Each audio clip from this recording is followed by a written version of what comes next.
नई सरकार के आने से गरीबों में एक आस जगी है, जिसमें सबसे ज्यादा महत्वपूर्ण शिक्षा और व्यवस्था को लेकर है, जिसमें गरीब परिवार के बच्चे छात्रावास में रहकर अपनी पढ़ाई पूरी कर अपनी मंजिल तक पहुंचते हैं। किंतु राजनांदगांव के शासकीय पोस्ट मैट्रिक आदिवासी बालक छात्रावास भवन की स्थिति बहुत ही जर्जर हो चुकी है। कमरों में पीसेज की वजह से विद्यार्थियों को निवास करने में काफी कठिनाइयों का सामना करना पड़ रहा है।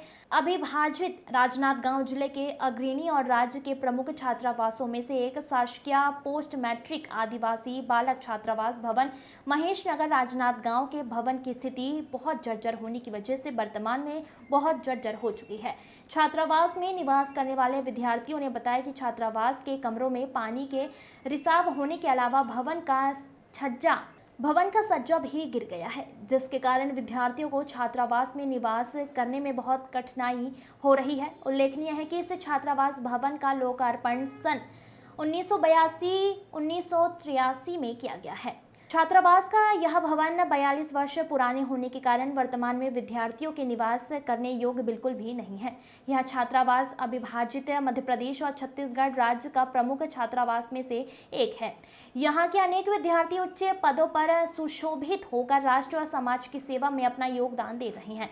विद्यार्थियों ने बताया कि इस छात्रावास की स्वीकृत सीट 50 थी, जिसे बढ़ाकर 100 सीट कर दिया है, लेकिन हम विद्यार्थियों को छात्रावास भवन और अन्य सुविधाएं 50 सीट के हिसाब से ही मिल रही है।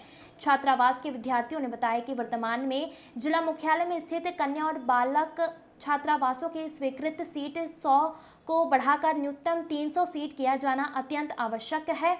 उन्होंने कहा कि सुदूरांचल के विद्यार्थियों को अपने मनपसंद और विषय के अनुरूप कक्षाओं में प्रवेश लेने के लिए जिला मुख्यालय के छात्रावासों पर निर्भर रहना पड़ेगा, क्योंकि ब्लॉक स्तर और अन्य स्थानों पर संचालित छात्रावासों में पर्याप्त संकाय और विषय उपलब्ध नहीं है। छात्रावास वंचित और गरीब वर्गों के विद्यार्थियों के लिए संरक्षण स्थली है।